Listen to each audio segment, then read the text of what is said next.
عالیہ اپنی سہیلیوں کے ساتھ اپنے محلے میں رہنے والے ایک غریب بچے کا مذاق اڑا رہی تھی۔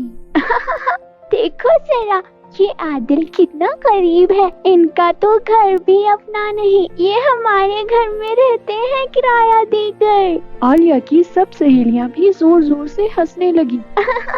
کتنے غریب لوگ ہیں جن کے پاس رہنے کو اپنا گھر بھی نہیں۔ عادل یہ سن کر رونے لگا۔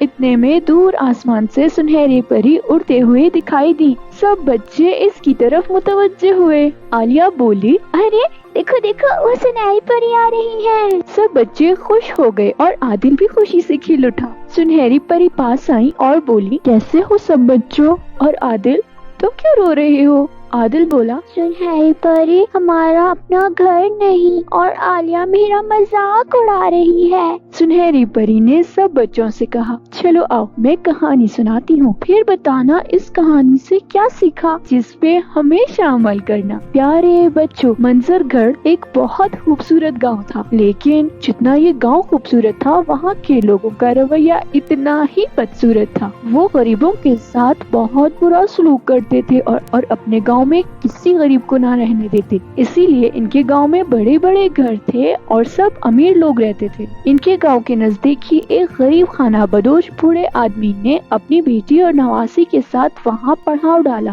وہ اپنا خیمہ لگا رہا تھا کہ گاؤں کے بچے وہاں اکٹھا ہو گئے۔ ایک بچے نے پوچھا، آپ لوگ یہاں کیا کر رہے ہیں؟ بوڑھا آدمی بولا، بیٹا ہم خیمہ لگا رہے ہیں۔ دوسرا بچہ بولا، یہ خیمہ کیا ہوتا ہے؟ بوڑھا آدمی بولا، بیٹا خیمہ ہم غریبوں کا گھر ہوتا ہے، ہم جہاں جاتے ہیں اسے اتار کر لے جاتے ہیں۔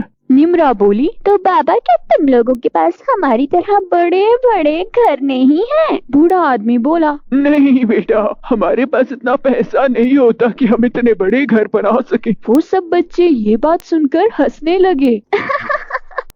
یہ تو غریب لوگ ہیں، ان کو تو ہمارے گاؤں کے پاس بھی نہیں ہونا چاہیے۔ سب بچے مل کر یہ بولنے لگے اور وہاں سے چلے گئے۔ گاؤں جا کر انہوں نے اپنے اپنے گھروں میں بتایا۔ ان سب کے ماں باپ اکٹھے ہوئے۔ ہمارے بچے کہہ رہے ہیں کہ گاؤں کے پاس خانہ بدوشوں نے پڑاؤ ڈالا ہے۔ ایک آدمی بولا، ایسے تو ہمارے بچے بھی غریبوں والی عادتیں سیکھ جائیں گے۔ لوگوں میں سے ایک عورت بولی، اوہ نہیں، میری نمرا کو میں غریبوں والی عادتیں نہیں پڑنے دوں گی۔ بس ابھی گاؤں کے سرپنچ کے پاس جاتے ہیں اور ان غریب خانہ بدوشوں کو یہاں سے نکلواتے ہیں۔ عورت کی یہ بات سن کر سب مل کر بولے، ہاں چلو سرپنچ کے پاس۔ وہ سب گاؤں کے سرپنچ کے پاس پہنچ گئے۔ گاؤں کے سرپنچ نے ان کی بات سنی اور ان کے ساتھ خانہ بدوشوں کے پاس آ گیا۔ تم غریب لوگوں کو کس نے کہا یہاں پڑاؤ ڈالو؟ یہ امیروں کا علاقہ ہے، چلو نکلو یہاں سے۔ سب گاؤں والوں نے مل کر ان کو وہاں سے نکال دیا۔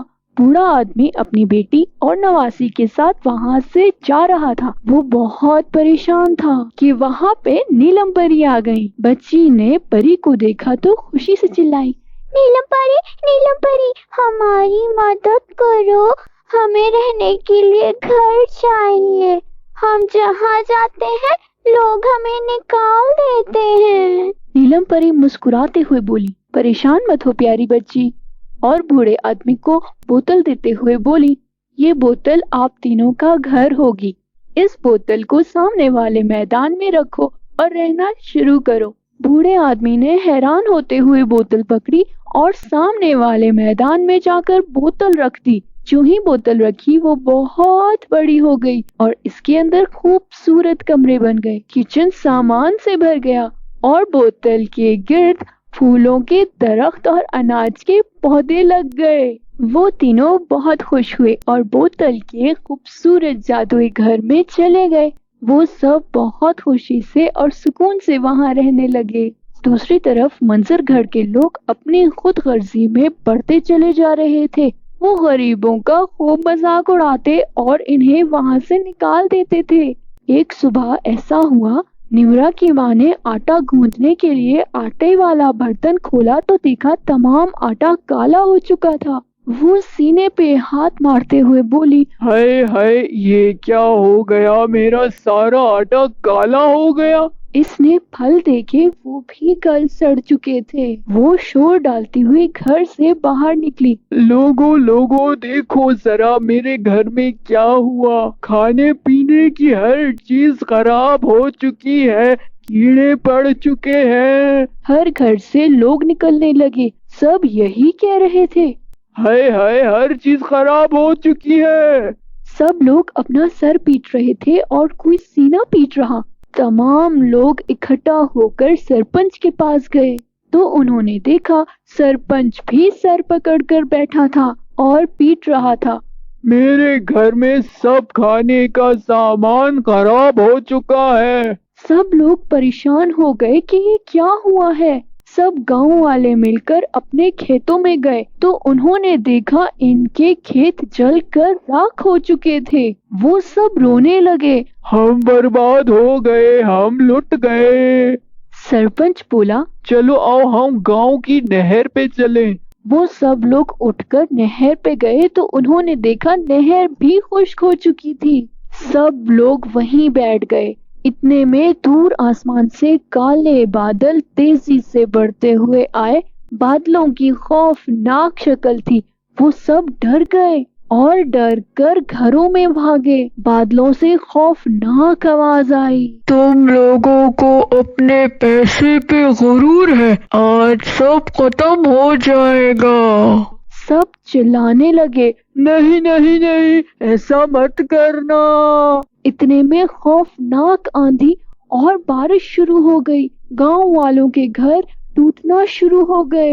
تیز ہوا سے آواز آئی، تم لوگوں نے اس بوڑھے آدمی، اس کی بیٹی اور نواسی کو نکالا، اب تم لوگوں کے لیے بھی کچھ نہیں ہوگا۔ سب گاؤں ٹوٹ پھوٹ چکا تھا، نہ کھانے کو کچھ تھا اور نہ ہی پینے کو پانی۔ وہ سب لوگ گاؤں سے نکلے۔ انہوں نے کچھ دور میدان میں بوتل کا بہت بڑا گھر دیکھا جس کے گرد پھولوں کے درخت اور اناج کے پودے تھے۔ سب لوگ حیران ہوئے۔ سرپنچ بولا، یہ کس کا گھر ہے جو تباہ نہیں ہوا؟ ہمارا تو پورا گاؤں تباہ ہو چکا ہے۔ ایک آدمی بولا، ہم اس گھر میں چلتے ہیں، کیا پتا کوئی ہماری مدد کر دے۔ وہ سب بوتل کے اس جادوئی گھر میں چلے گئے۔ انہوں نے دیکھا کہ وہی بوڑھا آدمی اپنی بیٹی اور نواسی کے ساتھ جادوئی گھر میں رہ رہے تھے۔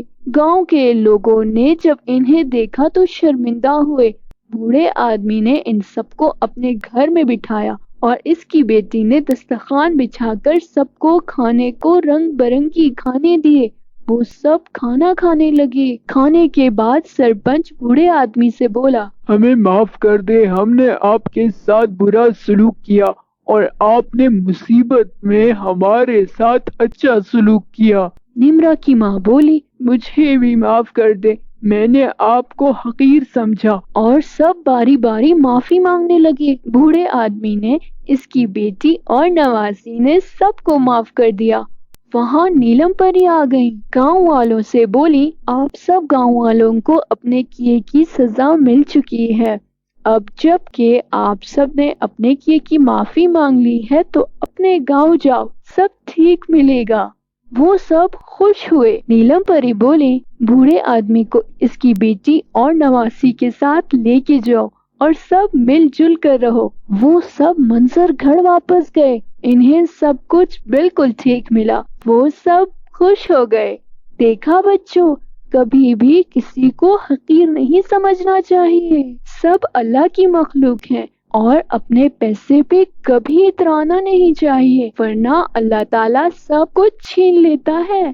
سب بچے خوشی سے بولے، ہم کبھی دوسروں کو حقیر نہیں سمجھیں گے۔ پیارے بچوں، سنہری پری کی کہانی کو لائک اینڈ شیئر کریں اور چینل کو سبسکرائب کر کے بیل آئیکن کا بٹن دبا دیں تاکہ آپ کو سنہری پری کی ہر کہانی مل سکے اور اس سے سبق سیکھ سکیں۔ اللہ حافظ۔